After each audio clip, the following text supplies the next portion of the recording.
It is Tuesday, January 15th, 2013. We're live in the Wall Street Journal newsroom in New York. Today on WSJ Lunch Break, a Tesla SUV, a luxury Hyundai. We will show you the latest concept cars rolling out at the Detroit Auto Show. Should the automakers build it or bag it? You get to weigh in. Plus, more Americans tracking down their ancestors with digital data and DNA testing. But be forewarned, you may not like what you find. And do you have an adventure partner for your workouts? Well, one Montana executive does. We're going to show you his aggressive, epic routines. But first, Obama's pick for Secretary of Defense Chuck Hagel getting a big boost from New York Senator Chuck Schumer. Andrew Grossman is joining us right now from Washington to D.C. to talk about this. Andrew, welcome to the show. How big of a turning point is this for nominee Chuck Hagel?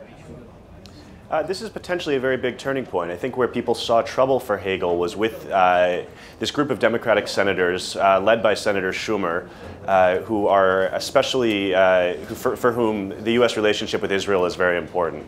And Schumer coming out very strongly endorsing Senator Hagel's nomination, saying he'll lobby his colleagues in favor of it, is very important.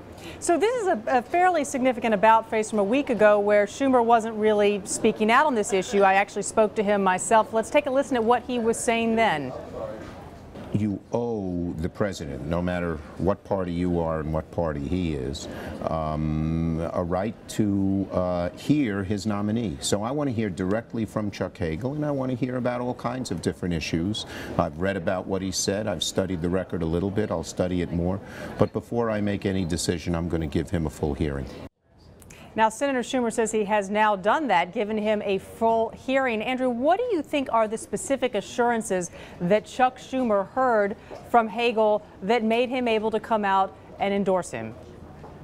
Well, so Senator Schumer issued an unusually lengthy statement on this, basically running through what they talked about in this 90-minute meeting. For example, he said that Senator Hagel had been skeptical of using military action in Iran. He said that he told Senator Schumer that it was specifically very much still on the table, that planning for such military action as a contingency to keep Iran from getting nuclear weapons would be a major priority of his at the Pentagon. He also told him that Israel shouldn't be asked to have direct negotiations with Hamas, the militant group that controls the Gaza Strip, until Hamas recognizes Israel's right to exist and renounces violence, something that's unlikely to happen anytime soon. The same thing goes for Hezbollah, another militant political group. So those are some of the key things for Schumer in order to win his support. And is that enough for him to be confirmed, do you think? Is that the conventional wisdom in D.C., Andrew?